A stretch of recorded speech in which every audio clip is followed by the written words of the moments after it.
lamento pelo castigo do povo. Ouça esta palavra, ó nação de Israel, este lamento acerca de vocês. Caída para nunca mais se levantar está a virgem Israel, abandonada em sua própria terra, não há quem a levante. Assim diz o soberano Senhor: a cidade que mandar 1000 para o exército ficará com 100, e a que mandar 100 ficará com 10. Assim diz o Senhor à nação de Israel: busquem-me e terão vida. Não busquem Betel, não vão a Gilgal, não façam peregrinação a Berseba, pois Gilgal certamente irá para o exílio, e Betel será reduzida a nada. Busquem o Senhor e terão vida, do contrário, ele irromperá como um fogo entre os descendentes de José e devastará a cidade de Betel, e não haverá ninguém ali para apagá-lo. Vocês estão transformando o direito em amargura e atirando a justiça ao chão. Aquele que fez as Pleiades e o Órion, que faz da escuridão alvorada e do dia noite escura, que chama as águas do mar e as espalha sobre a face da terra. Senhor é o seu nome. Ele traz repentina destruição sobre a fortaleza, e a destruição vem sobre a cidade fortificada. Vocês odeiam aquele que defende a justiça no tribunal e detestam aquele que fala a verdade. Vocês oprimem o pobre e o forçam a dar-lhe o trigo. Por isso, embora vocês tenham construído mansões de pedra, nelas não morarão. Embora tenham plantado vinhas verdejantes, não beberão do seu vinho. Pois eu sei quantas são as suas transgressões e quão grandes são os seus pecados. Vocês oprimem o justo, recebem suborno e impedem que se faça justiça ao pobre nos tribunais. Por isso, o prudente se cala em tais situações, pois é tempo de desgraças.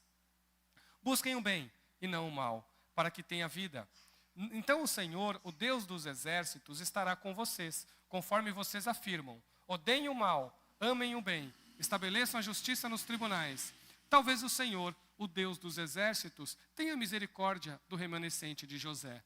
Portanto, assim diz o Senhor, o Deus dos exércitos, o soberano: haverá lamentação em todas as praças e gritos de angústia em todas as ruas. Os lavradores serão convocados para chorar e os pranteadores para se lamentar. Haverá lamentos em todas as vinhas, pois passarei no meio de vocês, diz o Senhor. Palavras duras, não é? O Amós, ele não tinha meias palavras. Ele dizia o que tinha para dizer e acabou. Tem alguns momentos que ele diz assim: olha, vocês estão vendendo o pobre por um par de sapatos, vocês estão escravizando o seu irmão por um par de sandálias. E vocês acham que Deus está vendo tudo isso e vai ficar sem fazer nada? Quem é Amós, gente? Amós, ele foi chamado para ser profeta no meio do trabalho dele. Ele era um boiadeiro, cuidava de bois, e era também uma pessoa que plantava e colhia figos silvestres, alimento de pessoas mais pobres. Então ele fazia parte da classe mais pobre de Israel. E ele não fez parte, por exemplo, ele não entrou em escola de profetas, ele não teve treinamento formal para ser profeta, ele não teve treinamento sacerdotal, ele era um trabalhador comum que Deus o chamou para uma mensagem específica. Em mensagem específica. Então, o plano de Deus para o profeta Amós, né, era bem específica. Ele iria sair de Tecoa, que ficava ali próximo a Jerusalém, uma cidade próxima a Jerusalém, no Reino do Sul. Ele faz isso no século 8º a.C., então ele fazia parte de Judá, ele nasceu em Judá, mas Deus disse para ele assim: olha, você vai sair daí, da sua terra, e você vai lá para o Reino do Norte. É lá que você vai falar. Você vai falar para Jeroboão II, você vai falar para o povo que está lá no Reino do Norte, nas cidades que foi citada aqui como Betel, nas cidades como Samaria, né, nas cidades como Gilgal, você vai profetizar lá. Você vai passar um tempinho lá, né, tem estudiosos que falam que foi rápido a passagem dele, porque ele foi expulso também com essas palavras, né, acabou sendo expulso do Reino do Norte, né, exatamente por essa palavra contundente a qual ele traz. E ele, chegando lá no Reino do Norte, ele vai trazer uma mensagem específica, que é exatamente o cativeiro do Reino do Norte. Ele faz isso no ano mais aproximadamente entre 750 e 760 a.C. Para que vocês possam ter uma noção, o Reino do Norte cai em 722. Então, 30 anos no máximo, tudo aquilo que ele falou já se cumpriu. Em 30 anos no máximo. Por mais duras que sejam essas palavras, elas se cumpriram. Porque foi Deus quem falou. Isso vai do capítulo 1 até o capítulo 9. Ele fala das outras nações também, mas aqui no capítulo 5 é um cântico. É um cântico que provavelmente o Amós cantou chorando.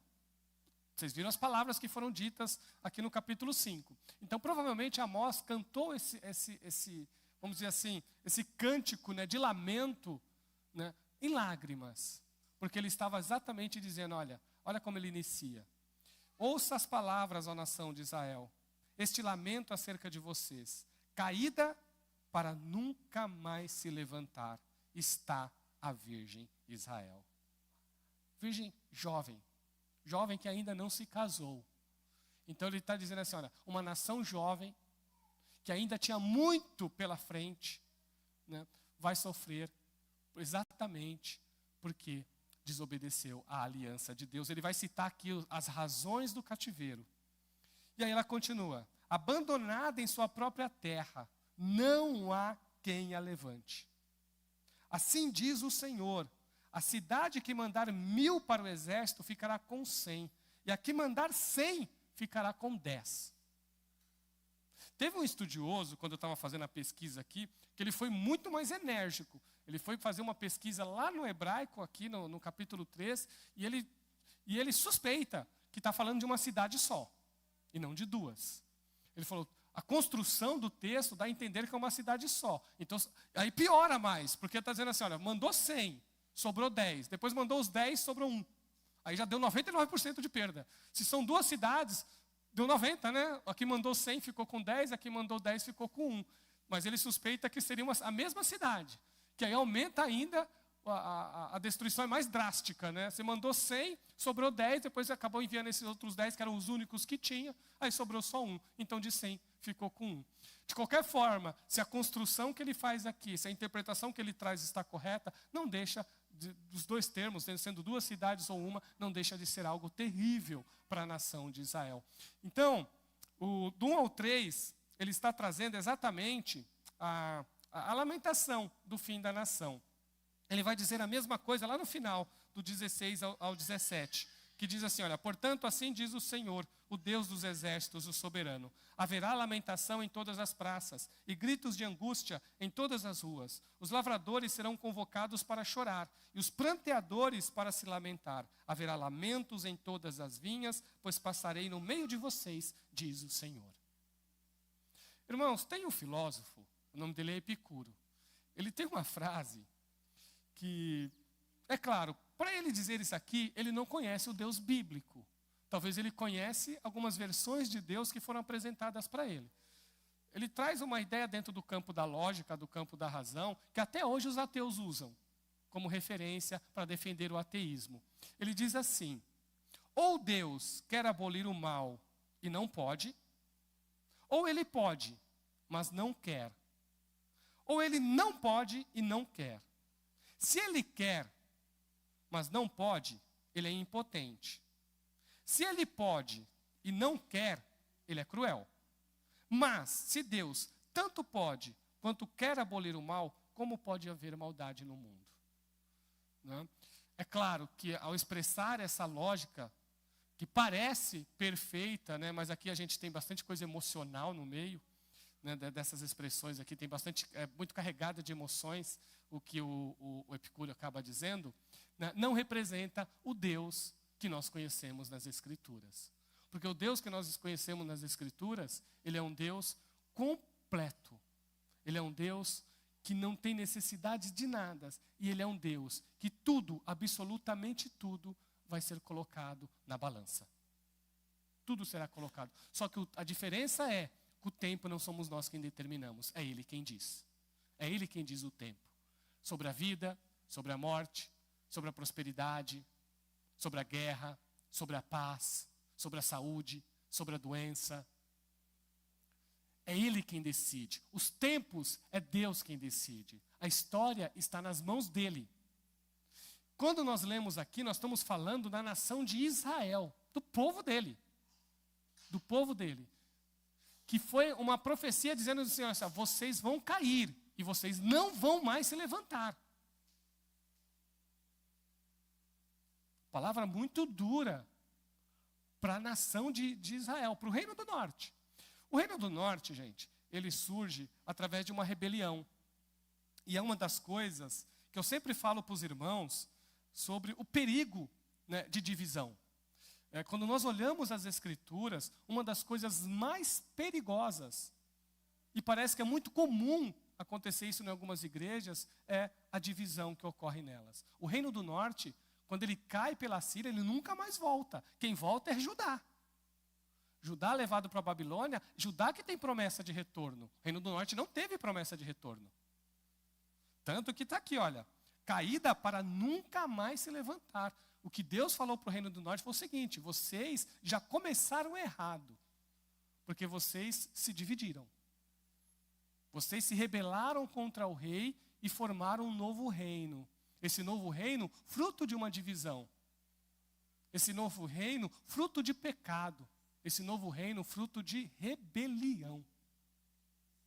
Esse reino durou, vamos pegar ali mais ou menos 911 até 200 anos, gente. 200 anos durou esse reino. E só. Então, serve de alerta para nós como cristãos. Muito cuidado, gente. Igreja é lugar de unidade. Igreja não é lugar de divisão, né? Igreja é lugar de comunhão. Igreja não é lugar de grupos. Porque tudo isso traz prejuízos para a obra de Deus. Tudo isso traz prejuízos para a vida cristã e para o crescimento espiritual. Então, o Reino do Norte é um alerta para nós. É um alerta para nós. Ele começa de forma dividida, né? E ele termina com um fim que não tem retorno mais. Claro que quando houve a guerra com a Assíria, muita gente fugiu para o Reino do Sul, outros foram para o Egito. Esses aí sobreviveram. Sempre há um grupo que sobrevive. E nós temos aqui o Amós não nega isso. O Amós ele vai falar sobre isso, né? Ele vai falar qual é a promessa de vida em meio a um reino que está fadado a não existir mais. Acabou. Não vai existir mais. Aqui ele não deu opções. O texto, Amós, ele é um profeta em que quando ele fala do juízo de Deus ao Reino do Norte, ele não dá opções para o Reino do Norte. Ele dá opções ao pequeno grupo que se manter fiel. Para esse há esperança. Para a nação não haveria mais. Lembra do Epicuro? O Epicuro não conhece o Deus bíblico. O Deus bíblico traz sim juízo a todo pecado. O Deus bíblico, ele olha tudo o que está acontecendo. Às vezes nós achamos que nós podemos levar a nossa vida do jeito que a gente quiser. Não, gente, nós não podemos levar a vida do jeito que a gente quiser. Nós temos que levar a vida conforme o plano de Deus, conforme a palavra de Deus, porque tudo virá à luz. Tudo virá à luz. E tudo será analisado aos olhos do Deus Todo-Poderoso. Quais foram as razões que ele apresenta, pelo menos no capítulo 5, nesse cântico de lamento, quais foram as razões da queda do Reino do Norte? Aí talvez vocês lendo direitinho agora o texto, eu vou ler com vocês, aí vocês vão ver se vocês concordam ou não com o profeta. Olha o que ele vai dizer aqui. Ele vai colocar as razões, né? Olha o versículo 7. Olha o versículo 7. Vocês estão transformando o direito em amargura e atirando a justiça ao chão. Vocês estão sendo injustos. Aquilo que é direito, aquilo que é correto, aquilo que é a lei, vocês estão pervertendo. E depois ele vai detalhar isso. Ele vai detalhar. E ele detalha, né, nos versículos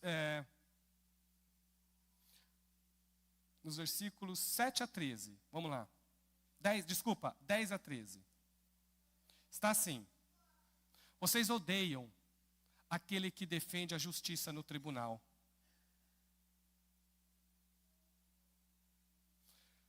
E detestam aquele que fala a verdade. Os juízes do Reino do Norte já eram corruptos. E aí, gente? Se você tem uma nação onde os anciãos, que eram os responsáveis para administrar a justiça no local, são corruptos, a quem a pessoa vai recorrer para ter justiça? Às vezes nós vemos o nosso país, é por isso que quando eu analiso o nosso país também, eu procuro analisar dentro do olhar bíblico, né? Eu sei que nós tivemos um monte de problemas com o STF no Brasil, com o STJ. A gente sabe que tem problemas em tudo isso, mas nós temos que ficar muito atentos, porque às vezes, gente, se lá, na instância maior da justiça, ela não está ocorrendo, isso é extremamente perigoso para uma nação. Perigosíssimo. Porque as pessoas que são responsáveis para administrar a justiça de uma nação, eles não estão fazendo. E se isso afeta instâncias inferiores, nós vamos ter o risco do país entrar em colapso, o risco de um país se deteriorar é gigantesco. O risco de virar motins, né? Observem os países onde, por exemplo, a administração da justiça... É só vocês olharem a história. Analisa hoje mesmo. Hoje, os países de hoje, não os países antigos. Olha os de hoje. E observe os países que deturpam a justiça e veja o que acontece com eles. Vira guerrilhas lá. Surgem guerrilhas. Porque alguém vai querer a justiça para si. Alguém vai querer fazer a coisa acontecer. E se de uma forma não está, a pessoa pega em arma e fala, então eu vou fazer a minha justiça. Então, gente, é o que está acontecendo aqui com Israel. Então, vamos dizer assim, o Supremo Tribunal Federal do Reino do Norte estava totalmente corrompido. Totalmente corrompido. E quem sofria mais? Os pobres. Observem aqui, olha. Vocês oprimem o pobre e o forçam a dar-lhes trigo. Por isso, embora vocês tenham construído mansões de pedra, nelas não morarão. Embora tenham plantado vinhas verdejantes, não beberão do seu vinho. Você sabe o que ele está dizendo aqui? Ele está dizendo o seguinte. As pessoas de posses da nação de Israel estavam comprando as terras dos pobres. Estavam comprando. E obrigando eles a trabalharem para eles. E dando cada vez menos para os pobres. Falaram assim, olha, vocês vão me vender as suas terras, eu serei o dono delas, vocês vão poder plantar, mas o máximo que eu puder tirar daí, eu vou tirar. E aí eles estavam construindo casas com os melhores materiais, enquanto os pobres estavam cada vez sofrendo mais. E se o pobre fosse na justiça, o juiz era subornado por esse cara, o juiz era subornado por ele, e ele não ganhava. Ele ia lá e falava assim, olha, a pessoa está me extorquindo, a pessoa está tomando tudo que eu tenho. Aí a pessoa que tinha posse, que já havia extorquido o próprio dinheiro dos pobres, pegava lá, pagava o juiz, e o juiz defendia a classe da extorsão, defendia os opressores. Vocês viram como estava a nação de Israel, gente? Não está aqui no texto do capítulo 5. Mas sabe o que os comerciantes faziam? Eu vou lembrar da época das balanças de feira. Quem lembra da época? Aí os caras colocavam pesos na balança. Você ia comprar, o pobre ia comprar, não ia comprar nem trigo, que o pobre não pode comprar o trigo, ele ia comprar cevada para fazer o seu pão. O que ele fazia? Ele colocava mato no meio triturava mato, misturava com a cevada para ficar mais inferior que já é, e ainda colocava pesos na balança, para que quando colocasse 1 quilo lá, né, colocasse lá talvez 700 gramas, já desse 1 quilo, e aí ele ganhava mais ainda em cima do pobre. E eles faziam isso inclusive no sábado, que era um dia religioso para Israel. Nem o sábado eles respeitavam. Nem o sábado. Então, era assim que estava a nação de Israel. E ai do pobre que devesse e não pagasse, ele era escravizado.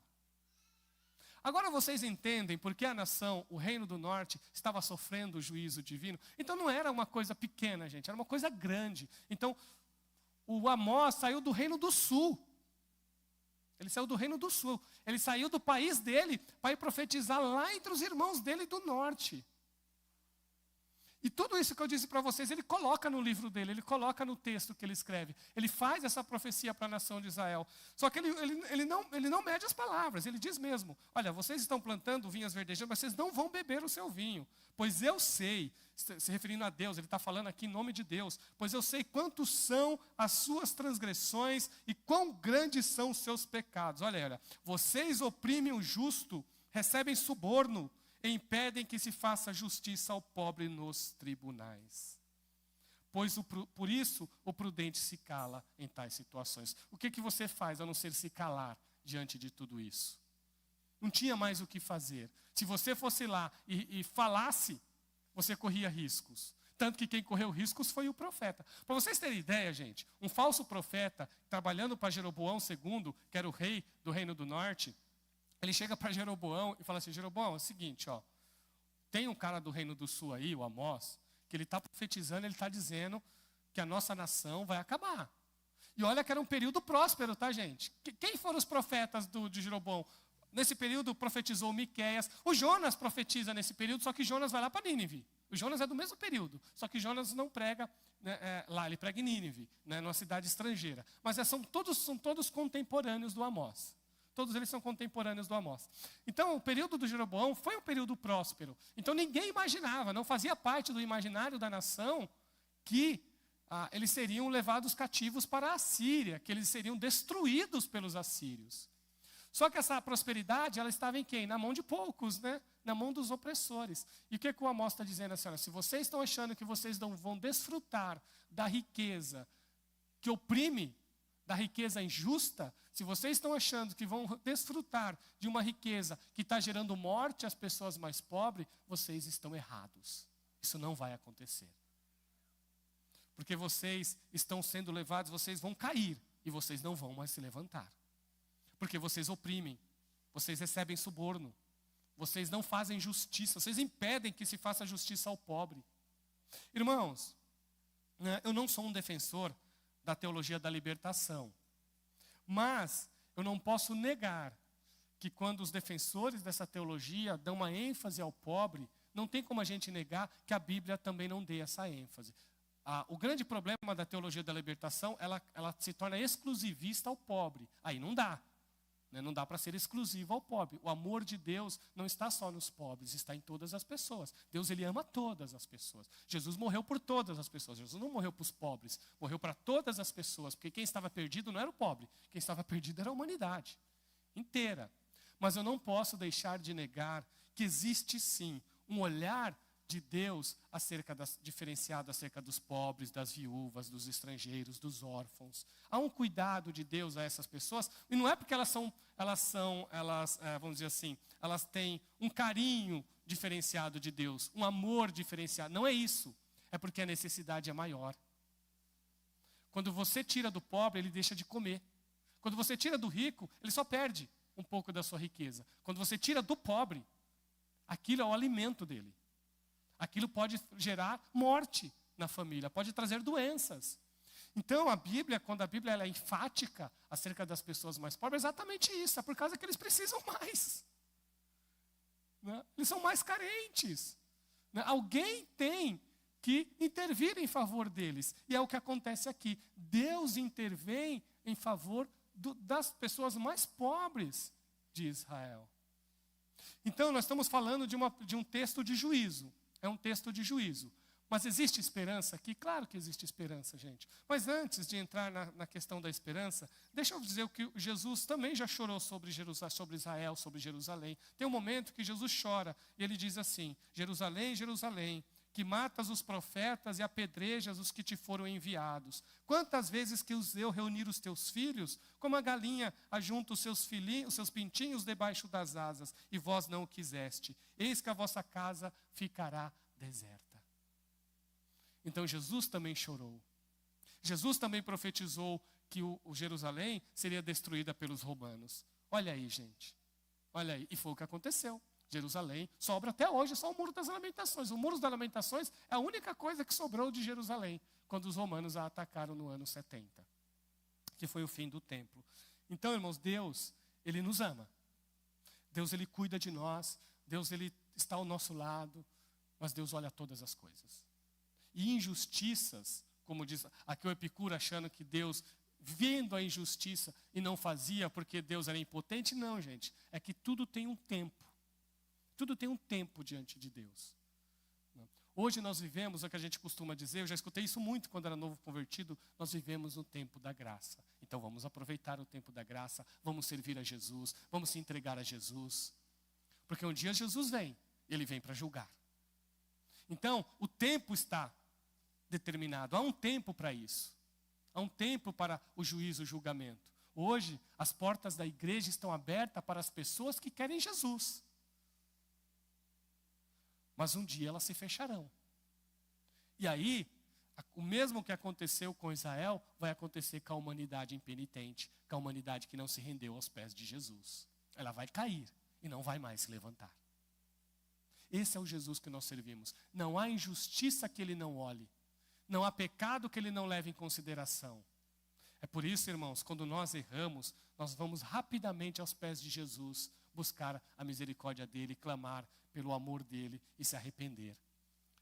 Porque esse é o nosso papel, de buscar a presença de Deus e crescer como cristão, crescer como servo de Deus. Porque nós servimos a um Deus que olha tudo, que observa tudo.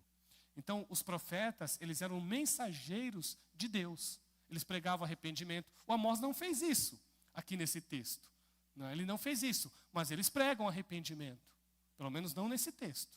Esse texto, Amós já está decretando o fim da nação de Israel. Acabou. Mas a esperança, porque esse é o Deus que nós servimos. Deus faz um chamado à vida. Há um chamado à vida aqui. E esse chamado à vida, a gente encontra, por exemplo, nos capítulos 4 e 6, que diz assim, olha, assim diz o Senhor à nação de Israel, busquem-me e terão vida. Busquem-me e terão vida. Mesmo em meio ao fim de Israel, havia promessas de vida lá. Mas para quem? Para quem buscava a Deus. A vida estava em quem buscasse a Deus. Então, se nós queremos ter vida, gente, esse princípio se mantém até hoje. Quer ter vida? Busque a Deus. Quer ter vitória? Busque a Deus. Quer ter bênçãos? Busque a Deus. Quer ter uma vida de paz? Busque a Deus. Quer que os seus problemas sejam solucionados? Quer ter sabedoria para solucionar os seus problemas? Busque a Deus. Então, vida está em Deus. Está nele. Então, para aqueles que buscassem a Deus, para esses, olha que Deus não prometeu que a nação iria voltar. Ele não está dizendo. Ele está dizendo para essas pessoas que buscarem a Deus, essas terão vida. Essas sim. Esse é o Deus que nós servimos. Só Deus consegue fazer a equação correta. Só Deus consegue fazer a matemática correta do julgamento e da misericórdia. Só Ele tem só Ele sabe dosar a sua mão. Só Ele sabe fazer aquilo que é realmente equilibrado. Mesmo diante de um momento tão difícil para a nação, Deus não esqueceu daqueles que o buscam. Esse é o Jesus que nós servimos, esse é o Deus que nós cremos. Ele ainda tem uma coisa, ele ainda diz para eles assim, olha, não vão buscar Betel não, gente, não vão buscar Gilgal, não vão buscar Berseba, que eram locais religiosos que havia no Reino do Norte, exceto Berseba que ficava no Reino do Sul. Tanto que quando ele diz assim, a gente lendo esse versículo 5 aqui, a gente vê como que era complicada a religiosidade deles também. Eles eram idólatras, viu? Além deles terem pervertido toda a justiça, eles também não estavam mais buscando a Deus, que eles já estavam idolatrando. O Jeroboão, lá o Jeroboão do período dele é o segundo. Já o Jeroboão de 200 anos atrás, que é o Jeroboão I, que foi aquele que dividiu com Roboão, ele que havia estabelecido, ele falou assim, olha, não é mais para ninguém ir para Jerusalém, porque agora Judá não é mais nosso reino. Então vocês vão para Betel, nós vamos fazer um templo em Betel, nós vamos fazer um templo em Gilgal, e vocês vão ficar indo para lá. Não é para ninguém mais fazer peregrinação para Jerusalém. E era em Jerusalém que estava o templo que Deus havia estabelecido com Salomão. Vocês sabem disso, estava lá em Jerusalém. Então Deus havia dito que o templo era lá. Mas as pessoas que construíram templos rivais, olha a divisão, gente. Templos rivais para disputar com Jerusalém. Vocês viram? E lá eles idolatravam, então deixavam de adorar a Deus e criaram todas as formas de idolatria. O que é difícil explicar aqui é Berseba, que Berseba fica em Judá. Então eles iam para o Reino do Sul. Eles acabavam desobedecendo, mas iam lá para idolatrar também. Não era para servir a Jesus, não era para servir a Deus, né? Porque está assim, olha, busquem e me terão vida. Não busquem Betel, não busquem Gilgal e não façam peregrinação a Berseba. Tanto que no versículo, quando ele continua, você vê que ele não cita mais a destruição de Berseba. Olha que interessante, né? Olha como que o profeta é cauteloso na hora de falar. Porque ele estava profetizando a destruição do reino do norte. Berseba estava no reino do sul. Então ele não cita Berseba na destruição. Ele fala assim, ó, pois Gilgal certamente irá para o exílio. E Betel será reduzida ao nada e ele para aí. Olha a cautela que ele tem. Porque ele sabe que Berseba não é agora, vai ser em outro momento. Faz parte do reino do sul. Então ela não está dentro da profecia da queda do reino do norte. Mas disse para eles, não, mas não é para vocês irem para lá para fazer adoração. O profeta tem todo um cuidado para ser preciso naquilo que ele está falando. Porque foi Deus quem disse. Deus não deixa ninguém confuso não, irmãos. Deus ele é verdadeiro naquilo que ele faz e naquilo que ele fala. Olha o que o 6 diz. Busquem o Senhor e terão vida. Busquem o Senhor e terão vida. Irmãos, só Deus tem poder para tirar da morte vida. Não existe nada que Deus não tenha poder. Jesus nos prometeu ressurreição. Jesus nos prometeu vida transformada. Olha o que diz Deuteronômio. Isso lá é o Moisés. Vê que te proponho hoje a vida e o bem, a morte e o mal. Se guardares o mandamento que hoje te ordeno, que ames o Senhor teu Deus, ande nos seus caminhos e guardes os seus mandamentos e os seus estatutos e os seus juízos, então viverás e te multiplicarás. E o Senhor teu Deus te abençoará na terra qual passas para possuí-la. Se vocês forem fiéis, se vocês me buscarem, se vocês clamarem, eu ouvirei dos céus. É isso que Jesus está dizendo. E vou abençoá-los. E continua. Os céus e a terra tomo hoje por testemunha contra ti, que te propus a vida e a morte, a bênção e a maldição. Escolhe, pois, a vida, para que vivas tu e a tua descendência, amando o Senhor teu Deus, dando ouvidos à sua voz e apegando-se a Ele. Pois disto depende a tua vida e a tua longevidade, para que habites na terra que o Senhor, sob juramento, prometeu dar aos teus pais, Abraão, Isaque e Jacó. Esse é o Deus que nós servimos. É um Deus que propõe... Irmãos, a vida e a morte estão nas mãos de Deus. A bênção e a maldição estão nas mãos de Deus. E é nós que escolhemos. Quem escolhe é você. É você que escolhe.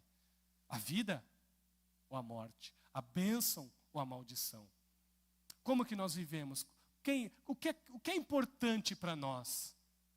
É o que está acontecendo aqui. Então, mesmo em meio ao juízo à nação de Israel, Amós disse, olha, quem buscar a Deus, esse viverá.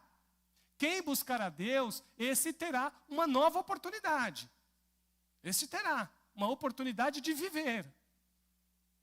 Terá a oportunidade de ter vida.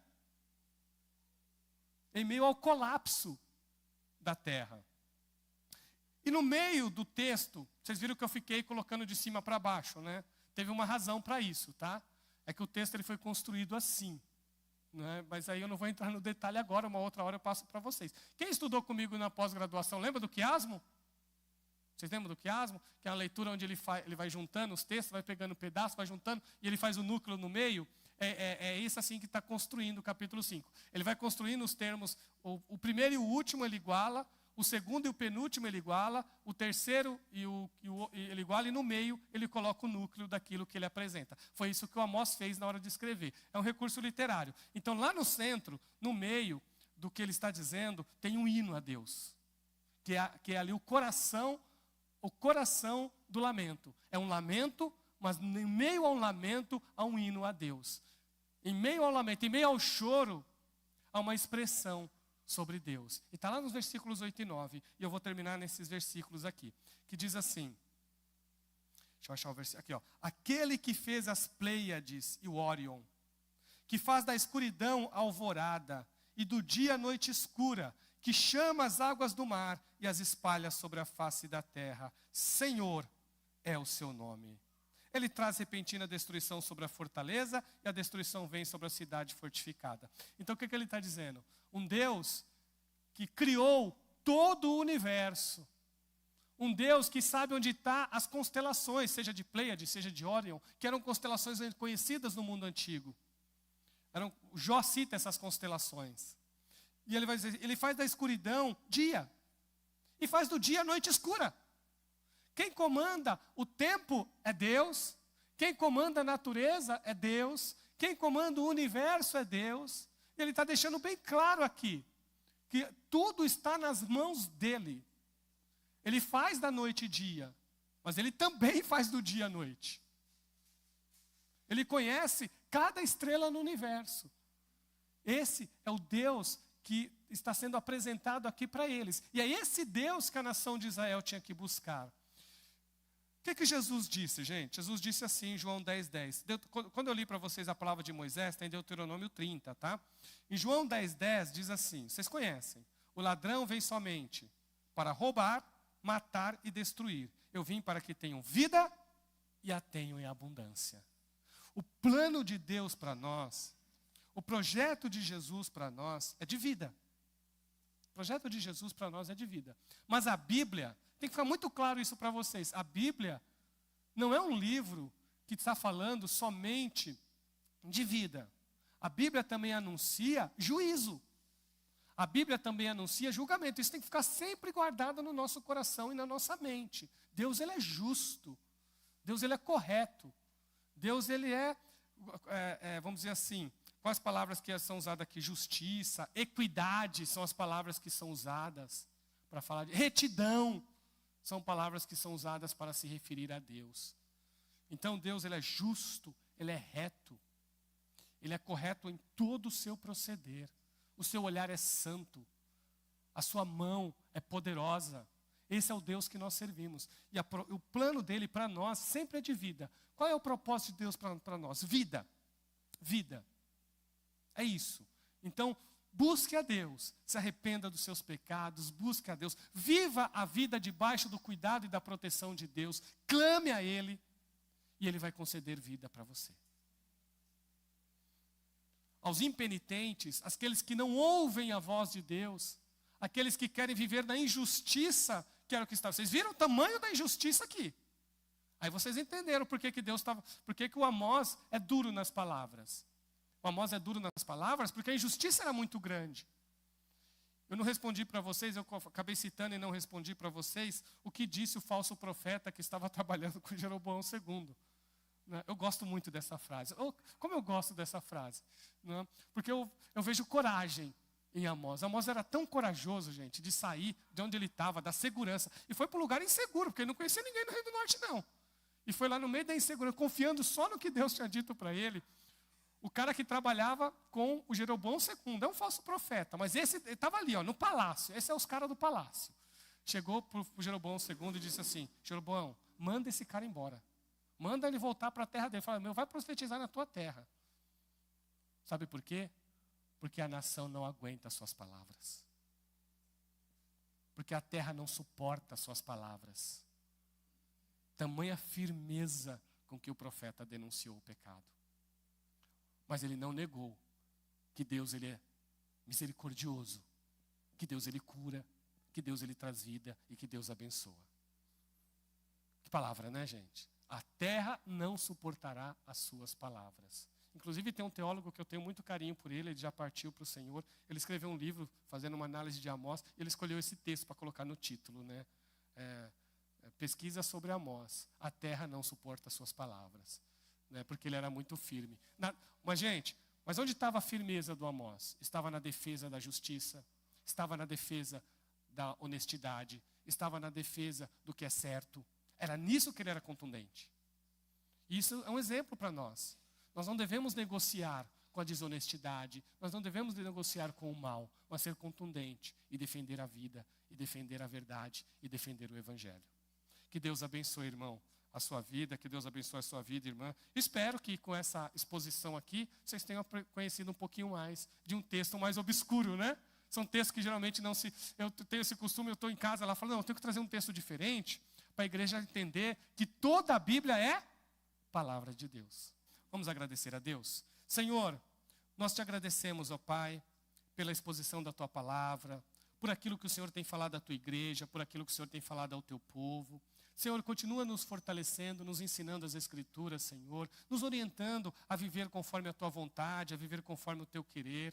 Que a Tua palavra cada vez mais encha o nosso coração, Senhor, nos traga alegria, prazer, paz. Ó Senhor, que haja cada vez mais deleite na Tua igreja, a ouvir a voz do Senhor, através, Senhor, das páginas das Escrituras Sagradas. Que haja, Senhor, paz no nosso coração, que haja prazer na nossa vida, alegria, deleite no Senhor, que o Senhor enche o nosso coração, Senhor, de deleite, Senhor, ao ouvir a Tua voz através da Tua palavra. E que ela seja, Senhor, para nós, Senhor, uma orientação para a vida, uma orientação para o viver, porque nós, Senhor, Te amamos mais que tudo. E que o Senhor continue cuidando de todos que aqui estão, Senhor, que o Senhor continue abençoando a todos, que o Senhor abençoe a Tua igreja cada vez mais, Senhor, os Teus filhos e as Tuas filhas, e cada família, Senhor, seja cheia de vida para a glória de Jesus. Pois Jesus veio para nos dar vida e vida com abundância. Então nos dê vida, Senhor, e vida com abundância, em nome de Jesus. Amém. Amém. Estenda a tua mão. A graça de nosso Senhor Jesus Cristo, o amor de Deus e a comunhão do Espírito Santo seja com todos vós. Todos dizem? Amém.